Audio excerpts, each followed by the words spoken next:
and welcome to another episode of the Nomad podcast. We have me, Danny Abbey, Liam Mulligan, Davey Noonan, and we have two lads from the Body Armour drink, Oisin and Tony McQuinn. How are you doing, gents? Good to be here. Welcome on the show, lads. I suppose we'll go into the product later on in the episode, but just for the starters, a little bit about yourselves, where you're from in Ireland, and how you came to come to Australia. Yeah, for sure. I'll start. Yeah, well, thanks for having us, firstly. I only came here about going on 5 years now, 2016. First moved to Gladstone, obviously followed over my brother. He's been here a little while longer than I have. That's it. Let's start from even the very beginning. Yeah. So we're from, Kilkenny is the county, from back home. Yep. Well, the family is a bit kind of gypsy-like, if you like. We were born in Finland, the two of us. We left Finland, I left Finland when I was about 2. We were just kind of born there and we left straight into France. Our dad was the head chef for the European Parliament, so we kind of travelled around France for a while, based in Paris for 5 years, then moved across to Strasbourg for another 5 years, and then kind of our dad got a bit homesick and it was time to pack up and move back to Ireland, so moved back to Kilkenny. Yeah. It was around mid to end primary school, wasn't it? Yeah, 1996. Yeah, that's it. I was 5 years old. Just starting. And then from there we stayed in Kilkenny and then moved into Tipperary, then Carrick-on-Shore, and stayed there till kind of finished school and studies were done and whatnot. Yeah. And then like everyone else, decided to kind of pack up shop, and I decided to leave the village first. Literally village, like in our town, I'd say there's about 40 people in a small town called Henny. Oh yeah. Where is Kilkenny? Like, is it like geographically? Is it in beyond kind of the east side of Ireland, down towards southeast kind of Ireland. Sunny southeast, they call it. Okay. Not that sunny. They get 3 days of sunshine a year, whereas everyone else only gets 2. That's it. So that was it. So we kind of like looked at the map and decided here, Australia is the kind of way to go. So I decided to leave the village first. And what year was that? That was so before that I went back to Finland. So in Finland, when you turn 18, if you're a Finnish citizen, and I've got dual citizenship, of course, Irish and Finnish, when you turn 18, it's compulsory to do military service. Okay. So I got the letter home saying, if you want to keep your Finnish citizen, you got to shoot off to do your military service first, right? Yeah. So I went over there, 6 months compulsory. Absolutely loved it in Finland. I ended up staying there 2 years. Right. Did kind of the general kind of military type stuff. Dabbled in the paramedics. A bit of crack basically. Right. Then 2 years in, I was like, right, the snow and the language. Couldn't even speak Finnish, like type of thing. You know? The snow and the language got too much, and I came back home to Ireland. Yeah, the minus 40 degree weather gets you. Yeah, I was gonna say that. Bloody hell! Like, being in the army, you're probably a lot would have been outdoor kind of training and stuff like that. So massively. So it's like minus, like Oisin said, minus 40 degrees. When you got your nails that crack. I mean, you're not used to that kind of weather. You know?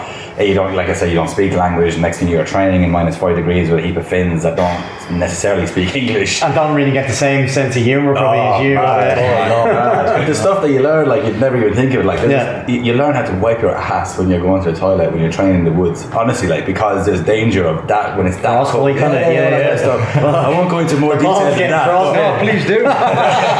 That'll give you an idea of the type of stuff. So you got this fella that's growing up in Ireland, France, in the middle of Finland. We're going, wow, what are we doing here? You have to go back to back. You just hold it in, wouldn't you? Fuck that, You're taking the piss. Like at first, here's the foreigner ripping the piss. We're going to do a session on how to clean your ass today. We're like, what? Time is That's it.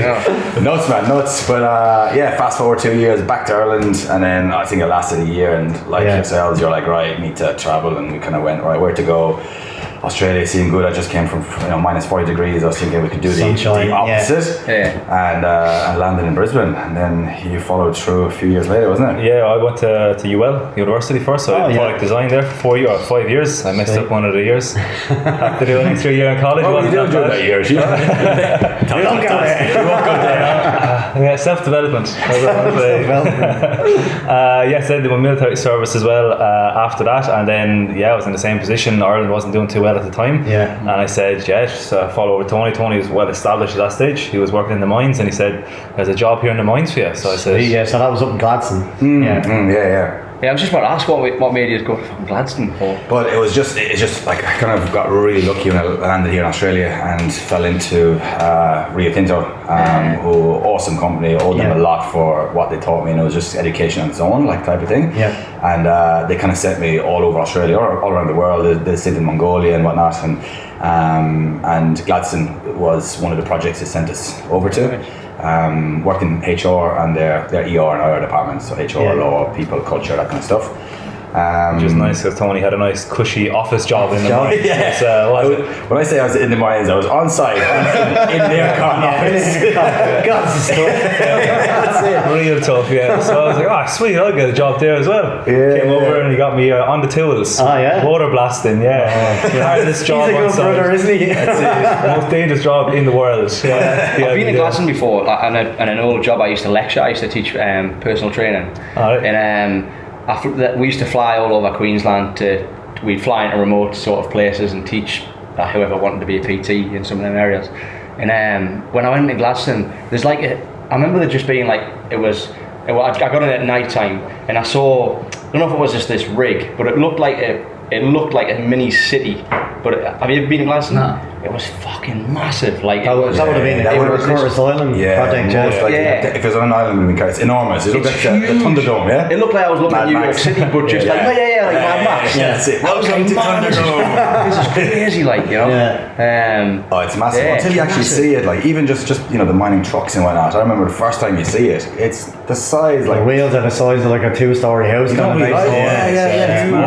massive. It's unreal. So how long that project would have been? You were up there for how many years? 2 years all up, wasn't it? Yeah, I was only there for the second half of that. So there for 9 months a year, and then I was back down to Brisbane after that. And you've been to Gladstone, it's like it's just a nice little town, fairly small community. But I was up there for I think 6 months and just kind of nearly half bored type of thing. So I decided we went through like a phase where we just couldn't attract trades. Yeah. So in the Irish circle, there's millions of electricians and whatnot. So I just started bringing electricians and lads, and before we knew it, there was about 10 of us working in Gladstone together. So you had a little community. Soccer and rugby. And Exactly. excellent. So we had a great crack in Gladstone for 2 years. So fond memories of that place. Really, really good. So that was that, and came back down to Brisbane then? Came back to Brisbane. I stayed at Rio 10 years all up. Oh yeah? Yeah, so it was a good old stint. But I loved it. I really, really enjoyed it.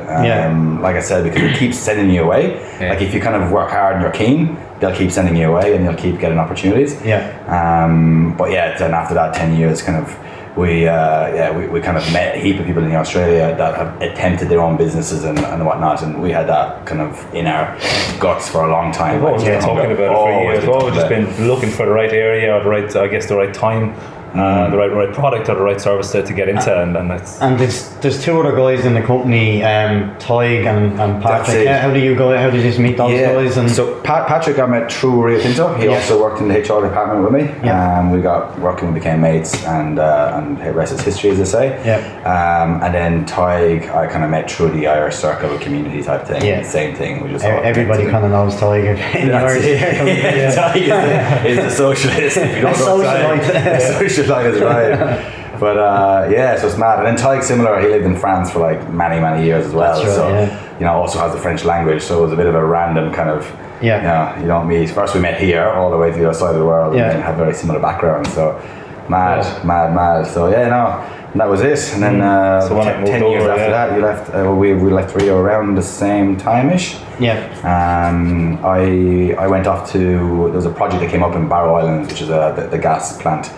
And very lucrative project, kind of horrible type working conditions from a roster perspective, but paid well type of thing. We knew we were going to go down this path of kicking off a venture, so we shooted off over there. We did a year stint literally just to build capital, build funds, so that we wouldn't have to go and depend on. Can I ask you, like, what was it like doing? I've never done the 3 weeks on, 1 week off. Was it hard? It gets to you. We did 26 days on, 9 days off, and when you're not used to that kind of lifestyle, it does get to you. It does get to you. And institutionalized. I wasn't doing it myself. I was still working in Brisbane, but the guys were institutionalized. They come back and they wouldn't know how to cook for themselves or clean for themselves or nothing. Because everything was probably catered for. You're living on an island, right? And it's just 26 days on of repetitive. Get up at 5. You're at work at 6 a.m. You're finished at 6 p.m. You're doing the gym. Your food is made for you. Your bed is made for you. Your linen, your clothes are washed for you. You just literally have to get yourself up, eat, get on the bus, get on site, do 12 hours, back. And it's just that repetition. For 26 days. I reckon there's a high suicide rate, don't there? Massively. Well, it happened on the project, unfortunately, with us as well. So it is, because people kind of fall, because I think living that lifestyle long term is not really sustainable from a marriage, relationship, friends. Even us, like we came back after a few months. We started becoming like strangers to our own friends. You're only back for 9 months or 9 days, and then you're away for 26 days, and you're on an island that has no reception. So you talk about it. They come back and like massive global news after happened. They come back and they're like, "So what's the story about this?" Or like, "Didn't you hear?" Or stuff that's happened in your own life, and it's just you become strangers after a while. It's definitely crazy. I think if you've got an end goal in mind and you want to go out and make some capital, brilliant. You're not going to get a better opportunity in that, honestly. But I think what people fall into the trap of is then that lifestyle of having the funds, and they struggle to go away from that and falling back into normal jobs, normal paying jobs. So did you know what you were going to? Do you know what you were going to go into, or did you just know? Look, we're going to do something. We don't know what that is. We just need to get some capital. It was do something. We didn't realise what we were going to do. It was only didn't know it was going to grow after that we to the came. magnitude of this. No, exactly. We knew. I had dabbled in a few ventures. Me and a partner of mine. We kind of tried to bring the UFC gyms over here. We got quite far. We got as far as getting the contract for the 10-year right here in Queensland. Is that right? Yeah. And that was an excellent experience. Adam, who was my partner there at the time, he kind of went to Vegas and met the people over there, and we were kind of at final stages. And that's been like I've heard that's been in the works through different sources for ages, and it still hasn't happened in Queensland. There's about 2 in Melbourne, Sydney, 1 or 2 in Sydney, and one in Perth. And so we were very close to getting the Queensland one. What happened the goalposts changed a little bit, and it came down to cost. Like when you crunch down the figures without going into too much depth, you were looking at about an outlay of about 650k just to get the gym up and running, the staff, the training, the equipment. At the end of it, you didn't really own anything. The assets were rented, the office space was rented. You had the license, fair enough, but it was a fairly big risk component. So because of the franchise as well, it's quite restricting as well in the way you can grow. So you'll never ever own it yourself. So it was a big gamble if you're not financially safe, which we weren't at that stage safe enough to take that risk. That's exactly it. So we just thought, listen, why not take that massive? Why take that point when we don't have to? It's funny. I went to off subject a little bit. I was in Hawaii recently, and I went to I forget his name now. Who's the Hawaiian legend? BJ Penn. BJ Penn. Jim, I was telling the lads. Remember what I was telling you? So I went in there. I was just wanting to go do a set. Not even a session. I just want to have a look around, and like it was his own UFC gym. And man, the service in there was terrible. Like people I walked in, I was like, "Yeah, man, how you doing?" Like I was going to buy a T-shirt or something, I just wanted to have a look around, and he was like, "They were fucking wankers." I hope they listen to this podcast. I was so like, BJ Penn is a huge. Like I've been watching UFC for years. Like I love BJ Penn. He's one of my idols. And like when I seen the service and like they ignored us at first. They didn't want us they didn't want to borrow us. And they must get loads of drop-ins because it's in like Oahu. So, but ever since then, I was like, I remember when I was telling you about it. Does he have much like input in the culture and the service, or is it just a name? You think? I don't know. I think it's just a name, to be honest. You have to think that I think it's just a name. For a massive touristic spot like that, you'd think that they'd be milking it. It was like when you go in, it was very much like the first part of the gym was commercialised. It was just like full of bodybuilders, full of just people you'd expect to see in a Fitness First or a Snap, whatever it is, and like it had that sort of arrogance attitude about it, which was really like disappointing. I was devastated. Like when afterwards I walked out, I was telling all these, I was like, "Fuck this place!" Like I was actually gonna buy a T-shirt, and I can't remember what happened fully, but got route to us, and then I just threw the T-shirt on the table. And not getting any of my money, but that's it. Interesting to know if he actually has a massive say in it, or is his name, because if he knew about it, surely he'd be trying his best. As you say, it's a tourist spot. You make a heap of money out of people dropping in like yourself. He's a brand, right? Yeah, it's a brand. Exactly. The thing about BJ Penn lately, though, have you seen him? the last 3 Yeah, years. you see that video of him Oh, yesterday? yeah. He's a fucking lunatic. he got done for domestic violence with his missus. Yeah. And he got chinned the other day, didn't he? He got chinned the other day. He got dropped outside some. No way. Yeah, He was just yeah, on the drink and fucking someone dropped him, yeah. So he's not really He's lost himself that good at the minute. He hasn't won in the Yeah. UFC in like 7 Yeah, years or well, something. So well. he's a bit of a. Sad when you see that happen, isn't it? Yeah. That would have been awesome if you had got that up and running, but the UFC. Yeah. No, we were really, really close, and I think the model would succeed and whatnot. Yeah. But yeah, ultimately, too many things kind of got in the way, and we said, right, that wasn't the one to dive head into. Yeah. But heaps of learnings through it, you know, Yeah, you learn, yeah. especially the business acumen side of the registration one. Yeah. That was all Oh, relatively yeah. new to us. So that learning piece kind of set us up for all the other ventures Yeah. kind of that we got into. Okay, so Are you, then, And then- sorry, can I ask one more question? Yeah. Are you UFC fans? Just follow the like? Yeah, UFC I wouldn't and say boxing? I'd be the biggest fan of the planet. Yeah, okay. Like I wouldn't be able to go into detail like I'm Okay. sure you guys would. But yeah, we watch it, and follow it. Yeah. We're heading down to Melbourne next weekend. Are you? The pod. Yeah, we got. Yeah, never got a chance to do it.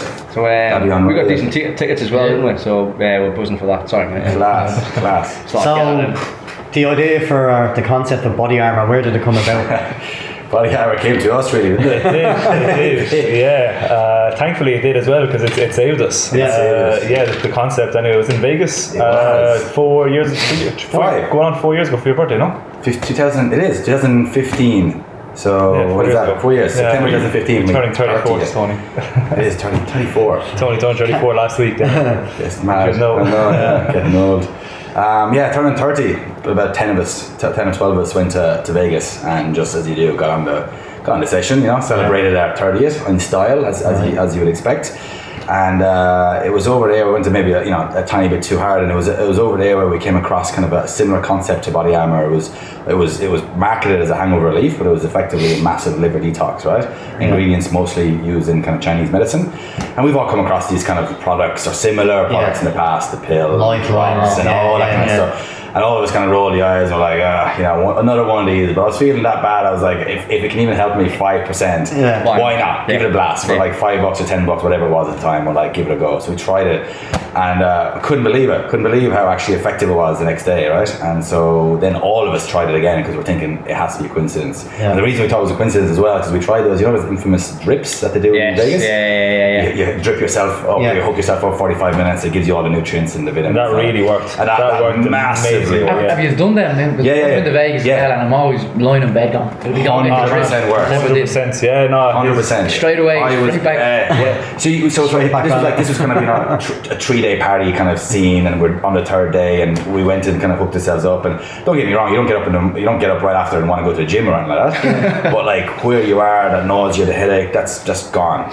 And you can just kind of get up and go about your day and continue your activities or whatever it is you might be into. Yeah. So it definitely worked. So we then tried that kind of 100ml bottle a few hours afterwards. So I personally put it down to the drip. I say that's a coincidence. We got to give it another little nudge. Yeah. And I got all the boys. There was 10 or 12 of us. Like I said, we all tried it, and everyone did the same thing, same results the next day.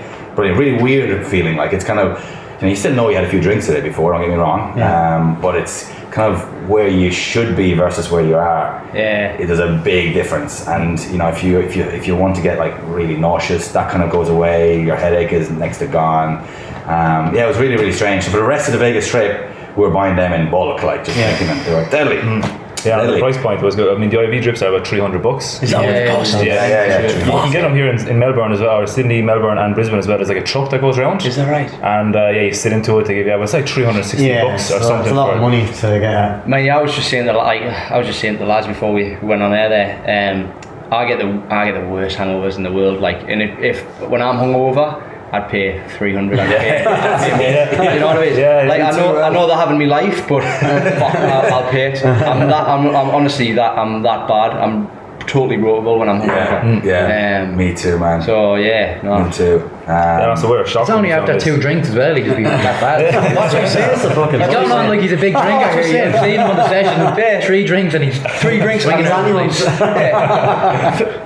three drinks. I know I'm going to be ill next day, so I just write myself off. Cheap night, lad. Right? Yeah. So like I could have 3 drinks and I know I'm going to be hungover the next day, so I just go. So you might as well go hard. Might as well go hard. Go hard. But we've got heaps of examples and stories of people that are very similar to yourself. You know, we got Heather Maltman, who's a good friend of ours, and now consistently would never go out drinking without kind of body armor. She's even more extreme than yourself. She's more extreme. She's actually probably, I would say, her story is one of the most extreme cases. Like, she developed, you call it a condition, I guess, where it was nearly an allergy, where she was drinking, she'd have one, say, vodka and whatever, vodka soda, and on the second she'd start feeling the symptoms where the headache would start coming on, but it's like migraine. It's like migraine where she's gone. So she stopped being able to drink, and she's in the kind of media world, so socializing part of the job. Crucial. So she couldn't do it, and this went on for years, and just physically could not do it, type of thing. And we met her at an event that we sponsored a year ago, and met her there, and gave her a bottle, and she was like, listen, no point in wasting on me, I'm not going to drink. I said, I'll tell you what, just out of interest, try it. So she tried it, and she started. Then that night she went on, and we exchanged details, and didn't see her for the rest of the night. Messaged her a week later, type thing. I kind of heard back straight away, and I was like, oh, maybe it didn't work for her, so that's fine. And then she got back in touch with us, I think about 4 weeks after that meet, and she was like, hey, really sorry I didn't get back to you. Honestly, that night I drank about 5 to 6 vodka sodas. I felt myself getting tipsy, and I was sweet the next day. I couldn't believe it. I again thought it was a coincidence. I hadn't been drinking in quite a while, so I had to test it 2 to 3 times again. On New Year's Eve, she herself, drank a fair few glasses of red wine. To really put it bottle, she said, for the first time since she was a kid. So she had a good time, and now she's a raging alcoholic. That's the first. Checked herself in the rehab. That's the first joke we said. It goes, oh Jesus Christ, we turned you into that. Drove her to the drink. Yeah, that's it. But no, I just opened up her social scene. Now she's one of the extreme cases where it just works super well. That must be a great feeling, because you've literally changed a woman's life. She's gone from not being able to drink to actually integrating it back into her social life and being able to have the few drinks and get up the next day and feel normal. It's a brilliant feeling. It's absolutely brilliant. We'll be grabbing a few obvious for the milk. Sure. Molly can take it in. Here we go. I will try some. I'll let you know. Yeah. I'll grab some. I'm actually on the piss tonight, so I'm thinking about. I don't know where I'll get them from, but you can tell us, and I'll go straight after this. So we get some. Straight after this, I'll go and grab one. Done. I'm gonna give it a shot. Like when Davey told us about it, I was like, too good to be true. It's too good to be true. Everybody says, we're used to, that's our business now. Skeptics, too good to be true. How hasn't it been invented yet? We get it all the time. Maybe we'll get into that in a second. You just can tell us how you got on where you went from the IV drip. So I think after that, we just had the light bulb moment to go on. We landed on something that is effective, right? And how has something like that not made it to a country like Australia or Ireland or anywhere where we've got a pretty healthy or non-healthy drinking culture, I suppose. And so we said, light bulb moment. The 4 of us were kind of together, and we said, right, this is it. Let's jump onto this, and let's at least do some exploring to see how the market is and if it's ready. So then we brought it back, and there's 4 of us. None of us have chemistry backgrounds. So Ty's electrician, HR background, Oisin's an engineer, and Sarge is also HR. So we contracted our chemists to jump on board with us. And then the kind of development stage, the R&D, research and development stage, kind of kicked off. And that was really just looking at any other country that had similar concepts. And we found that in South Korea, they are miles ahead in this space. And they've got 2 or 3 very, very strong kind of formulas. South Korea? I wouldn't even class them as drinking. You'd be surprised, man. Japan as well. Massive. All the Asian. We were surprised as well. This is all new. Now we know, but at the time when we were kind of told, the Asian drinking culture is up there. Every night they drink, not as heavily as maybe the Europeans and the Irish do. We kind of binge drink for the day, drink as part of our day-to-day kind of culture. They still get drunk, they actually can't break down the alcohol as quick as we can, so they get drunk a lot quicker than we do. So they won't drink the same quantities, but they drink every night. Abby must be from South Korea as well. It's unreal. Well, it's South Korea, right? So they've got similar concepts over there, and it's completely ingrained in their way of culture, I guess. They just wouldn't drink at all without having one of these first. It's just the first natural step, and they are thinking even further than the hangover component. The hangover piece is just one benefit of the formula. It carries so many other benefits, specifically on your liver detox component and the vitamin replenishment. So they're doing it from a case of, if I'm going to be drinking alcohol, I know there's going to be toxins going into me. Well, why wouldn't I drink a solution that helps my body get rid of those toxins? And as a bonus, it helps me with my hangovers the following day. That's their thinking. we're not quite there yet, and the States was very much, I'm only doing this because I don't want a hangover, not thinking of the rest. So we kind of looked at Secretary, looked at their best kind of top products, few in Europe and whatnot, and just looked at other types of ingredients, specifically in the Chinese medicine, because they're quite advanced in that space. How did you go about finding a scientist to make this for you? That's quite easy. Google is the first very good step. Just literally start Googling, and then once you start going down that rabbit hole, you start getting referred on to, have you spoken to these people, have you spoken to these people. It's a small enough world once you get into it. And you just find a lab that produces it, and then that's exactly there you go. From there, we brought them a list of ingredients that we found across the world that we thought would be good. They told us which ones will work together. We started formulating it, breaking it down. Then we started the testing phase. Oh, the testing phase. That was the best part. 3 years of testing. Mrs. Hey, I've got to go to work again this weekend. Testing its effectiveness. In the name of science.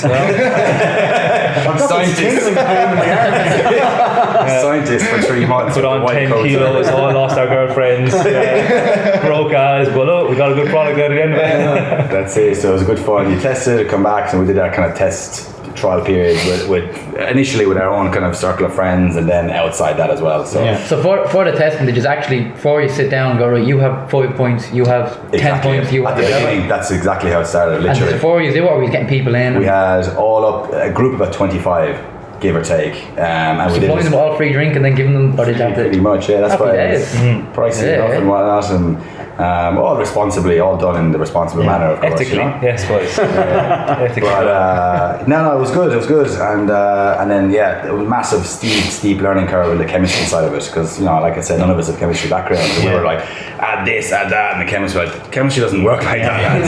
Can't just suddenly whack stuff into it. I think the funniest part was we did a tasting, because we were trying to get like a flavour that was palatable, and so you go to, you come and do your tasting, and it all tasted fairly strong, because we want the drink to be healthy, and it is a functional product. It's not so much refreshing. That was the first goal, is to be functional. You don't want to be adding stuff in it. Nah. It takes the benefit away from it. But this is it. Exactly. But then so we drank it, and we're like, hard enough to kind of knock back with all these ingredients. We're telling chemists, like, just can you make it more like strawberry or more? And they were like, listen, again, chemistry doesn't work like that. If you want to make it easier to drink, you've got to add sugars, and if you're going to add sugars, it goes against what you're trying to do. Add water as well. So they wanted to make the bottles bigger. We wanted to keep it nice and condensed. We didn't want something you have to drink half a litre or a litre before going out. That defeats the whole. Sit on your stomach and stuff. It'd have to be 2 shots. That's the way, 2-3 shots, and that's a 100 milliliter bottle, nice and easy to go down. And so with the amount of ingredients we had in it as well, there's 27 ingredients. It's very hard to get a particular flavour. So we did have struggled a little bit, but I think we got there in the end. Definitely. Now we hit the nail on the head, and we know what we did. We compared the formulas, through kind of similar to blind study type formats, and then when we got the final formula ready, then we got onto the TGA piece. So the TGA stands for Therapeutic Goods Australia, and it's kind of like the equivalent of the Americans' FDA. So it's like the highest level of medicinal. And so we knew we had to go down that path, because we felt if we didn't have the scientific backing, no one would ever take it seriously, because it's just another gimmick. And B, we wouldn't be able to sell into outlets like we are now, Terry White's, for instance, like pharmaceutical. We wouldn't be taken seriously. You're pretty much a food and beverage, or else you're a medicinal product. So we're classed as a medicinal product, and we can make claims such as hangover relief, detoxification, all these type of things. Without that, you couldn't. Yeah, exactly. Yeah. How did you, just to go to the ingredients wise, how did you go this ingredient here belongs in there, because that's going to be effective in fighting that, if that makes sense? So that was really, we leaned on the chemists a lot for that. So what we went is we kind of created a skeleton of the entire formula, grabbing everything that we personally could find from a research perspective, and then we leaned a lot on the chemist's experience to be able to say, all right, what we want, this is the balance, so what we're trying to achieve, what's what determines or causes hangovers. It's generally kind of 3 things. A lot of it is your liver, and not being able to process the toxins fast enough. You've got dehydration, and then you lose your vitamins through that metabolizing process of breaking down alcohol, right? So if you can come up with a formula that kind of combats those 3 elements, then you're on a bit of a winner. So we leaned a lot on the chemist to explain the balances, what works well with what, why one should be replacing the other and vice versa. And what are some of, like, you don't have to take me through all of them, but like some of your bigger ingredients that help, like things you put in there that combat that? So the 3 herbal ingredients are probably the biggest ones. Puer labata, milk thistle. I'm sure you heard about it as well. Milk thistle would be a big one, Mediterranean one. Puer labata, and then we got Hovini Dolces, so Japanese raisin. Very good. Again, all herbal medicines, which heavily used in Chinese medicine for years and years and years, and they use it there to treat liver disease, treat a number of different symptoms related to livers. And but it just hasn't been picked up in the Western medicines yet. Everyone goes to pill forms, powders. It's not as relied on, I guess. And now people are realizing that this stuff actually does work. So that's our 3 main ingredients. Then we have L-cysteine as well, which increases glutathione, which is very important. And then we have all your electrolytes, your vitamins, and your mineral needs. Pretty much a 2.5 time dose, a daily dose of what you need, just to replenish. That's massive. Exactly it. That's it. Sounds simple, but the formula, No. So you got to the end point. And then we went down to the TGA piece, and like Asheen said, that was another learning curve, because here, like Asheen said, there's two pathways. If you got a consumable, a food, a drink, or anything basically that falls under the consumable remit, you can either register under 2 kind of pillars. You've got under the Food Act, and all you've got to do here is prove that your ingredients isn't toxic, and it's not going to kill anyone, which is relatively simple. And then you can list, or the second pillar is listed as a medicine which is governed by the TGA, right? Which is a lot more complex. The bonuses of going with the TGA is you can make the therapeutic claims, right? So you can make all forms of claims as long as you have the scientific evidence to back it. So the application process is you've now got to go and submit the paperwork and the documents and the trials that backs and proves your claims. The TGA board reviews that, they'll approve it or decline it, and when they approve it, they approve the indications of the claim that you can make. Is it a pretty slow process? Like, it can be, it can be. So the best part, if you give yourself the best part of kind of 6 to 12 months, if you've got a solid case. But depending on the complexity of obviously your product, it could be blown out. Depends on the ingredients that you have, the claims you're making, how many products out there are like it before, and there's not many products like ours before, so it's pretty much new territory. So it did take a lot longer than your traditional medicines. And plus, what we try to do is a big ask, because you're effectively trying to get a government body, if you like, approving a product that for some groups may be seen as a product that could enhance or push on excessive drinking. Yes. So it's really up to us to make sure that our messaging is completely opposite to that, which is what we're trying to focus to do, right? So that's the hardest piece as well. And so we got that done. That was probably one of our biggest successes, biggest achievements today. There was a fair few celebrations had after that. And then once we had that was February 2018, then we started working on our marketing plan. And we had the marketing plan ready, and we launched in October the 27th of last year. So it's still pretty fresh. Very fresh. Absolutely. And so the 2 kind of channels then was the online component, and then through partners and clients. And so we went door knocking. We started door knocking. That's at the beginning, literally. We started door knocking, and we had the exact same thing. The first kind of reaction is like, oh, another one of these. Does it really work? And our pitch was like, here, listen, try these bottles next time you're having a few drinks. This is how to use it and whatnot. And if you think they're good, then let's talk. That's how we started. We started with our first client, which was Nick O'Malley's. God rest her soul, is gone. Many fun memories there. And now we're at 73 distributors across Brisbane. All believing. And man, it's been mad as well. So, and again, so many learnings, like, because we were kind of learning as you go, and we first started in the bottle shop space, and we found that people again were coming up, and skepticism was extremely high, as it should be, right? You'd be not normal if you weren't skeptic about it. It wasn't really until we kind of started focusing in the pharmaceutical world and working with brands like Terry White and the likes, that people kind of started going, oh, hang on a minute, if you're able to work with such big brands, then it's got to be something in it. And they were giving us a go then. And then they were trying it, and our ratio at the moment is kind of 10 people drink it, 6 love it, 1 is on the fence, and the other are not for them, right? Which is great for us, brilliant for us. So And then once we kind of fell into the pharmacy world, the credibility came in, and then it just kind of went from there. Now we're preparing for our national launch, which we're hoping to have done by Q1 of next year, which will have us in all stores across each states with all of our partners. You're going to try to get into like the Coles and Woolies, all them sort of Eventually, that's the game plan. Yeah, eventually. That's end goal. That's end goal. Yeah, absolutely. Once you get to that stage, it's mass production, and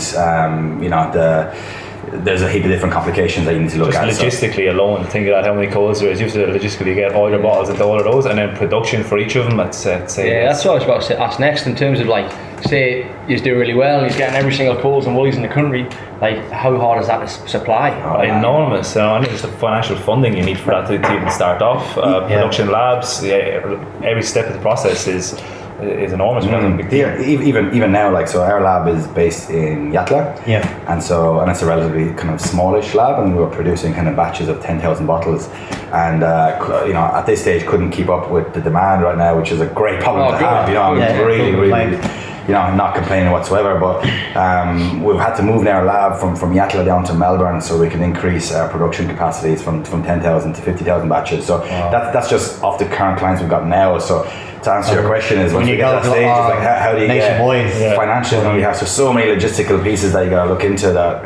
It's probably end goal. It's realistically in our eyes, it's probably a few years away. And also with a new product like this, combating skepticism, we have to be very careful not to grow too quick. Because if we could go ahead now and stick it in every single store across Australia, but no one will believe us. So I think part of our success now to date is that we've been very hands-on and establishing each location that we have. We go there personally. Build a solid foundation and go exactly. From there. Staff training, free tasters, one-on-one with the customers in the store.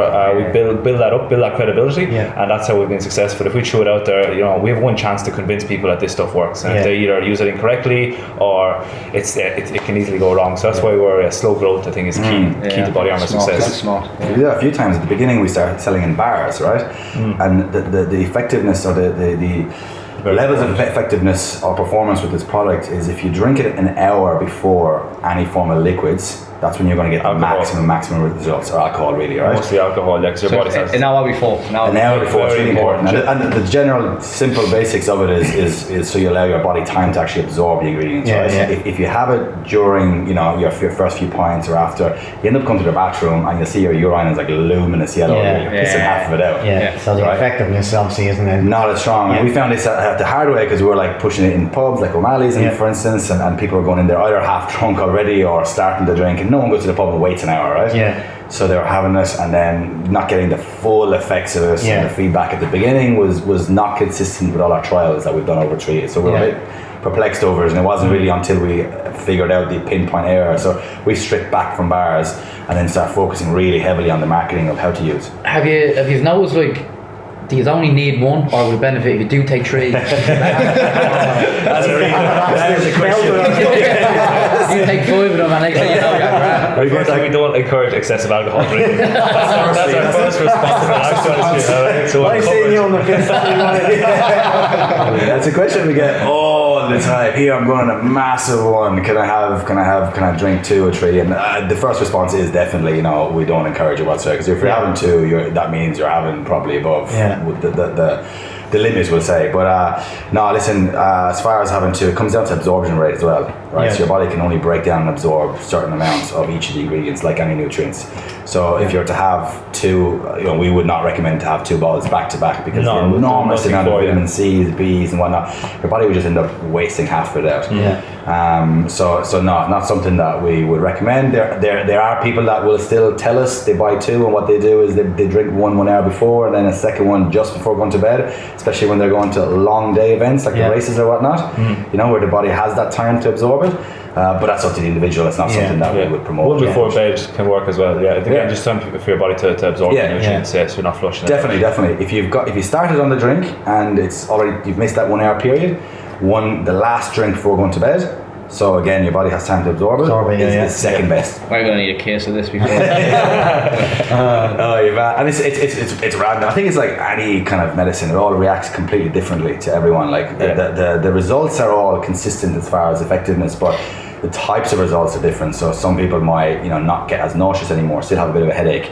Others will still wake up in the first hour. I'm one of these people. I wake up in the first hour and I'm still like, oh shit, I can feel I had drinks before.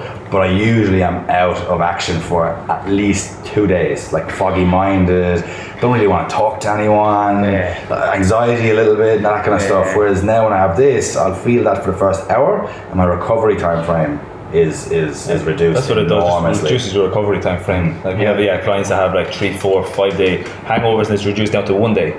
So for me, I have a couple of hours the next day. For me now, I wake up sweet the next morning, even after a big night of it. I mean, he's one of the exceptions. Where he just makes me sick. But again, if I don't have this, I wouldn't be far off from yourself. Can't be spoken to. Nothing. Just that's it. But the message we're really trying to push with the brand and everything is more than just the hangover relief component. The hangover relief component is really the reason someone would try it. But it's so much more. It's understanding it's the stress you're putting your body under every time you drink alcohol, but not just alcohol. Anything that brings toxins to your body, like fast food or whatnot. Your liver is the organ that has to kind of break down and filter it, right? So what the format does outside of just hangover relief is really just focuses on your liver, and it increases your liver's ability to break down those toxins. It replenishes all your lost nutrients. Your electrolytes are back. So it's that component. It's if you know you're going to have 1 beer or 10 beer, whatever it is, you're having these toxins in. Like, why not help ourselves? It's kind of like going to the gym and you have your protein shake after recovery of muscle. Right, you're not. I was going to just say that. So people that go to the gym, like pre-workouts, protein and stuff. You get the benefit out of it as well. We've actually blown up in the fitness industry. We did the fitness expo down in Sydney, and it was blown up down there for again, like you're saying, people taking pre-workouts. A lot of that stuff has a lot of bad stuff in it for you. It puts a lot of pressure on your liver. All the energy drinks, vegan, Red Bull, all that stuff. So those fitness guys, they don't drink alcohol, but once they saw the ingredients in ours, they started taking that instead of taking pill form. So you could be taking 10, 15 pills of all your multivitamins, all your liver cleansers and stuff like that. Instead of taking it in pill form, now you can take it in liquid form, and it's your body absorbs it a lot better too. That's it. Pill form is any kind of pills. Generally speaking, the average human takes anything from 3 to 20% absorption rate, whereas liquid form is around 98%. So it's enormous. So for these kind of fitness guys, especially the big bodybuilders that tend to take a lot of extra supplements, they're traditionally known for taking a lot of milk thistle in tablet forms, right? So when they came to the fitness show, they looked at the ingredients. We didn't even have to tell them about it. They were like, bang, bang, bang. I take these in pill form anyway, and now they're regularly buying. Was that an idea when you did that health show? No. That was your demographic of your clients that you were aiming for, like I suppose with the Australian industry, like it's heavy into the fitness side, and people that probably, the culture isn't there with them, that they go drinking all, but they'd have like 5 or 6 drinks, so they needed something to help them like the next day with the hangover. This is it. We went in there with the whole the next day so you can train concept. Exactly. What we were surprised with is that these people were buying it, and then we were asking, are you going to go out? She goes, I don't drink, I don't go out at all. And we're like, okay. And then that's when they kind of explained, hey, I take these in pill format anyway, so I'm going to knock 1 of these or 2 of these back a week. And that's helping for that liver cleansing or that process. Especially guys that were on the juice or on steroids, and like that liver failure, as we all know, is massive in that. I didn't realise how big it was. And they're all very aware of it as well, so they were jumping on the opportunity. Milk thistle's a huge supplement in the bodybuilding industry, predominantly because when they get in the gear, it does help cleanse the liver and stuff. That's it. It detoxifies the body. So that's it. It's just packed with milk thistle and then the other herbs from that Chinese medicine. So me personally, like we don't. During the week when I'm not drinking, and it's instead of taking all my multivitamins, I just take a bottle of Body Armour, half a bottle every second day. I mean, it has all your vitamin B complex and magnesium. We've had the weird and wonderful ones that we spoke about before, but are still top of the list. We've had a pregnant lady have one just for shits and giggles and a Body Armour, and it helped with her nausea. And she just puts a little comment on Facebook on this woman's page, and it started this whirlwind of discussion around this. And now we're getting these messages of these pregnant women, and we're like, I don't know if you should be seen. You got pregnant women walking into like bottle shops and they're getting judged by everyone. It's okay, it's only Body Armour. They're not getting a bottle of gin or something. Like the name Body Armour, like it's an awesome name. How did that come about? Like, what was the? Oh, that took a while. That's at the very beginning when we were just whiteboarding everything. Like that's when we were developing different types of concepts and ideas, and what did we try to come up with. And it was an interesting time because you don't really. within your product like this, do you go down the whole health angle, very medicinal, or do you try and build a cooler brand that kind of can maybe attract younger people? So it's a hard I think the good thing about it is it doesn't pigeonhole you as into, like, you know, if Hangover was in the name, then essentially people would only be buying it if this is it. That's exactly it. Because Body Armour is a lot more well-rounded. It sort of opens up the possibilities a little bit more for everything, like, doesn't it? So bang on, because that was ultimately always our goal, is to get to become a brand that offers, you know, these health solutions basically. And the hangover relief piece is, like I said earlier on, just that component that will get people curious and try it. And then we can start kind of evolving it from there. And from our research, we found that people don't like to take medicines or anything medical area before drinking alcohol, because then it has a psychological effect that alcohol is bad for you and it's negative. So we didn't want to go down the whole medicinal angle too much. So that was where do you guys see this going? Do you think, like, is the plan to take it over to Ireland, to take it over to Europe, to take it over? Yeah, the plan is actually Australia first, or what? 100% Australia. Yeah. So like national next year, Q1. Yeah. And then Asia. Asia is where it's going to be at, I think. Again, because that Asian drinking culture is enormous. It's the population size as well. And 20 million people in Australia. 20 million, 25, is it? 25. 25. I did my citizenship test. Did you? I just did it on Is it Wednesday. hard? Nah, I think I'm on the 12th of October. No, basically you just do a few revision tests online and it'll be sweet. Yeah, it's the same questions. I did them revision ones online, like Davey was telling us, and the ones online are a lot harder, and I went in there and I got 100%. Oh, you actually exporting questions and cricket stuff and like that? That's a myth. It's a lot of things with politics, the structure of government, I was literally in there for like 2 minutes. 20 questions, bang, got into the door. Yeah, they ask you like flags and you got to know your flags and stuff. If you don't study for it, you can be in trouble. But once you do the online thing, you'd be sweet. Because I remember when I did was it the PR? I think it was the PR. You had to do a language test. No, because the English test. Because Gaelic is recognised as the first international language, first language internationally for Ireland. So I remember doing that, and I was like, I think it was like 8 hours the whole day. The computer tests and everything was fine till you get to the comprehensive, right? And you've got to read like a piece, and then the questions. I started sweating to go. Because it wasn't like, you know, what colour is the hat, and you read through things. The cat's hat is red. Do you know what I mean? It's like, how do you think the cat felt wearing the red hat? Why? You're like, I don't know. Nuts. So that's that's where kind of Body Armour the name came about. Long term then Asia population wise, I think there's a strong pull for Australian made products over in Asia as well. So really looking forward to that. That's going to be kind of June, July aim next year. Right. And what platform forums are you guys on so people can follow you and get to know more about the product? So social media wise, I mean, we do everything through Facebook and Instagram. Facebook, Actually, did you hear that Facebook is taking away the likes? It's happened. Yeah, no, it's happening. It's going to happen. It's already happening. I see on Instagram they've done away with the amount of likes you can actually see. It's happening on Facebook, which is because I do the marketing for Body Armour. So that's why is that? Why have they given a reason? They say it's for the mental health of kids. For the same reason for Instagram as well. But it's going to have a massive effect on the marketing situation for businesses. Because Instagram I understand because it's more of it's not as business orientated as Facebook. Facebook is massively business orientated, and especially for likes, comments, and shares. Well, I follow you on Instagram, and I like you do a Q&A every Tuesday, is it? Tuesdays now. And which is interesting because you do get the skeptics that kind of we love it. Question the effectiveness of the product, and they're able to contact you and issue you questions, and you go through questions and answer them, and kind of it's a great way to learn about the product and kind of get more insight into it. That's it. There's kind of two pieces that we try to do. One is like we're really keen on putting a face to the business. Regardless of if we're lucky enough for it to kind of grow beyond this, we always want to make it so it's fun. It's a trustworthy brand. There's a face behind it. That's the aim behind the Q&A. And then the second piece is to just be completely transparent. Like our motto is just any question, we'll answer anything you want to know. If we can't answer it there and then, we'll get our chemists to answer them.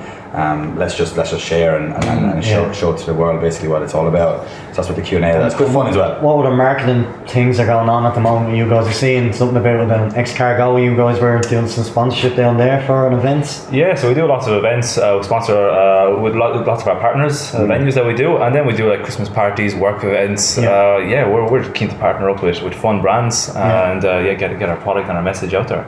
That's it. And the events piece is going to keep growing. So we've kind of partnered up with a number of different brands that are not maybe traditionally together. So and the idea basically is to bring all the brands and people together and kick off these kind of mad different events where we have unique type of themes through it. So we done our last big one we'll say was in March just gone. And so we had kind of the Maxim team from Sydney flew up, and then we had Gangster Rap, who does the wrapping of luxury cars. And has anyone won that car yet? it's in October. I think it's coming up in October or something like that. So That's a sweet car. yeah. So we're doing that, and then we'll have different types of brands that come in, and we'll do like a unique type team through it, and a bit of fun basically. That's what it is, Happy days. So, I was going to ask one more thing. One more question. Oh well, a couple of things. So you do these questions and things. What are some of the biggest what's some of the most common questions you get asked from the skeptics, and I guess how do you respond to that? Like what are some of the most common things you get asked, like with regards to I don't know, it's not working, for example? I don't know. A lot around the ingredients. Again, because we use herbal ingredients, there's a lot of people believe or don't believe because there's not a lot of studies around it. Again, our Western culture pushes pharmaceutically made ingredients. So into Chinese medicines, they use these a lot, but they're just not as known or as common here. So we get a lot of questions around that and whether they do actually work or not. It's basically a lot of that, straight up. Does it work, does it not? And you try to kind of explain around how it works, and then have the individual kind of try it. Then we get a lot of questions around, can I take 2, 3, 4 bottles? Will that kind of work? I suppose each person's body is different as well. So there's a lot of aspects to kind of take into account. Completely. And if it's just purely the hangover relief component, there's other factors as well, like, are you sleeping well? Like, what's your diet like? Type stuff. There's other factors to take in. It's not all in the variables, exactly. How much you drink, your own body weight, what's your week been like, and at the end of the day, it's not black magic either. That's it. We've got a few kind of emails come through. Here, I tried your product, didn't work. I was dying the next day. We're really interested in understanding then why that is. We track and measure literally everything, specifically when it comes to customer feedback, so we continuously improve. And so we come back and we hit them straight away. Like, talk us through your night. Like, what's your night? And they'll go, should I down a bottle and a half of vodka? I did X and Y Z narcotic, and I did this. I'm sitting there going, what's it, man? It's not fucking black magic. I don't like what she said. It's like, You'll be running back to the surprised you haven't done it. I was like, Jesus. I mean, when we done the trials, like it's based off 5 to 10 pints. That's what it's like. It's for an average person's night out. It's not for the, and we're not marketing it to those lads either. Our favorite number one clients are parents. Parents are our number ones because they've got kids on Sunday morning screaming at 6 o'clock in the morning and they don't want to be absolutely in bits. Or they're working in the corporate world and they have to have wines or whatever it is that evening during the week and then be back to work. Do you know what I mean? It's just part of life, like drinking alcohol. It's that's it. I think it's really like opening to say that, to say that what you said before, like how it might work with 6 people and then there might be 2 or 3 that it doesn't work, whatever. And because I think there'll be a lot of people out there that I've tried 1 or 2 things like this before, and I've heard people say it works every time, blah blah blah. But I've never heard tried yours, like, so I'm really keen on trying. I'm really keen to get your feedback as well. We love it. I swear to God, if it works on me, we've heard this a few times. So if it works on me, don't bother social media. I'll share them from front of the top of Story Bridge. I'll be shipping them back home for our kid and the family.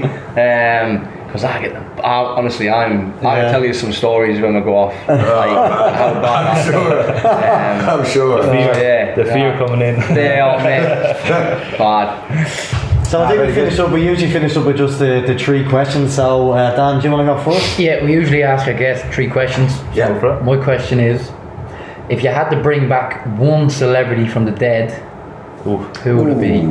It's a celebrity, or celebrity, or like someone famous. It doesn't have to be fucking mad famous. Just someone who you look up to. Look up that kind of, or someone that you admired over the years, or Stumped on that one. It's going to be here all day. Who would you bring up? There's so many people. Celebrity.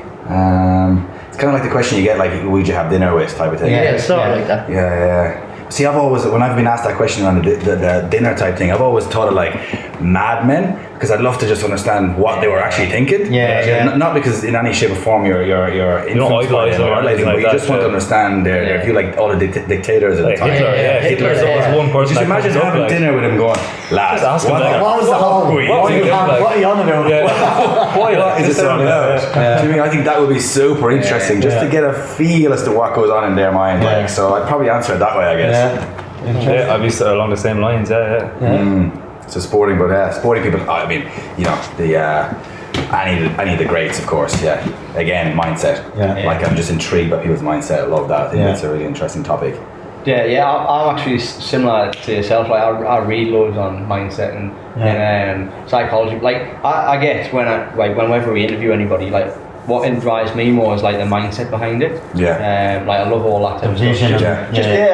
Like overcoming adversity. Like, that's exactly it. That's the hardest thing, you know. Like, that's exactly like whenever you start anything new, people are always gonna, like, you boys would have the same thing. We had it, like, we just said to some of the lads, we're gonna start a podcast, and everyone's like, you're kidding, like, you know, there's heaps of podcasts out there, what makes you different? And like, you know, we're like, well, we don't really care, we're just gonna do it anyways.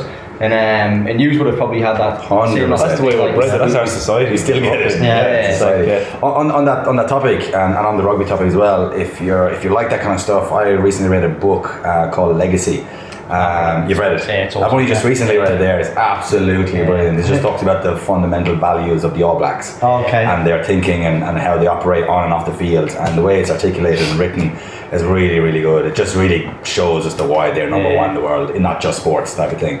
So really, I think one of the best things about that book is after the game, one of the things I loved is the All Blacks would bring their own mops and buckets and cubes, and they would always leave a place cleaner than what it was when they first got there. It doesn't matter who you are, like whether you're Richmond Ball or whoever. As soon as the game's finished, you put everything in the bin. Everyone grabs a mop and a bucket. You clean up, and it's the All Black culture, you know. And like, there's a part in there where you know how some sports, like, they retire numbers and stuff like that. Well, they have a totally different view upon that.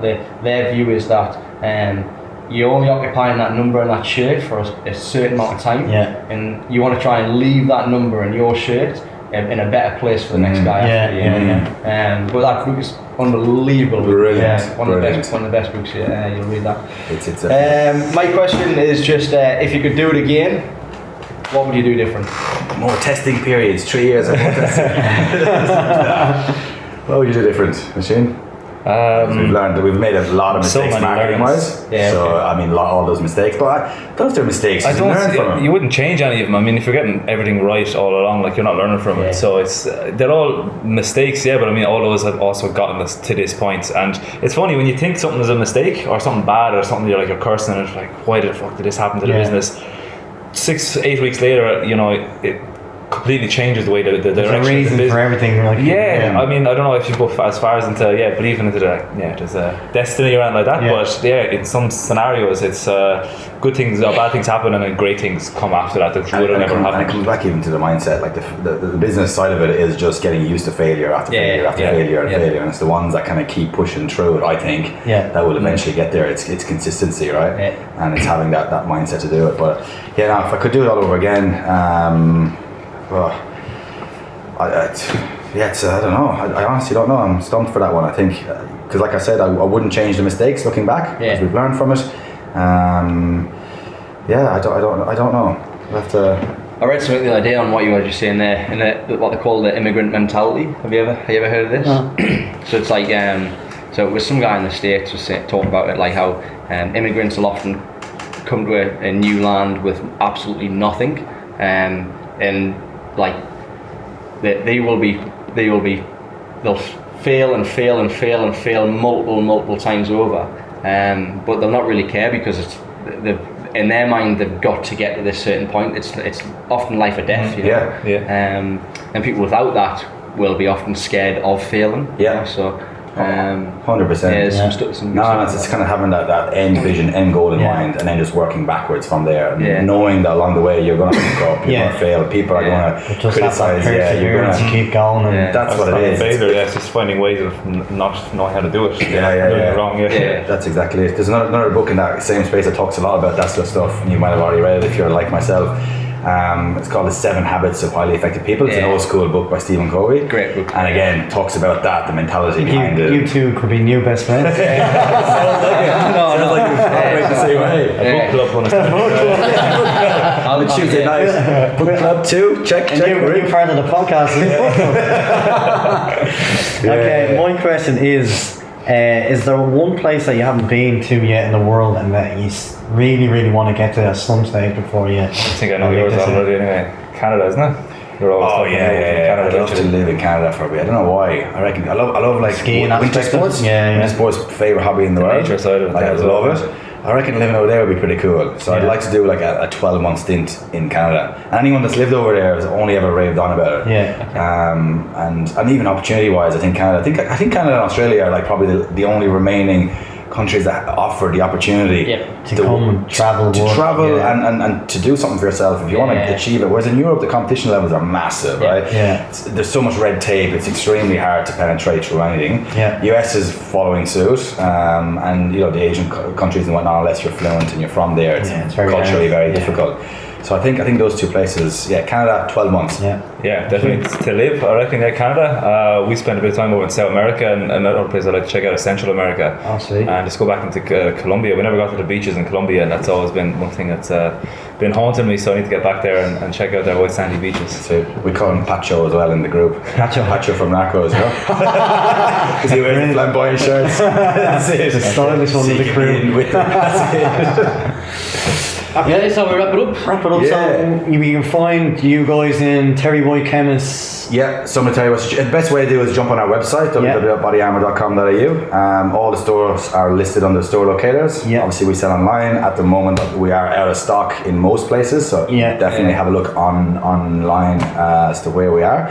And other than that, Instagram, Facebook, all those kind of bodyarmour.au. Feel free to contact us, shoot us a message. Try the product out and give the boys some feedback, and please do. Let them if know. you do try, always open, good or bad, honestly. Shoot us an email, a note. Really keen to know the just blunt truth. Very important. Me and Mully will be keeping on. Beautiful. Done, boys. Thanks, Happy days, boys. Thanks very much. Thanks for having us. Thanks. Cheers. Bye.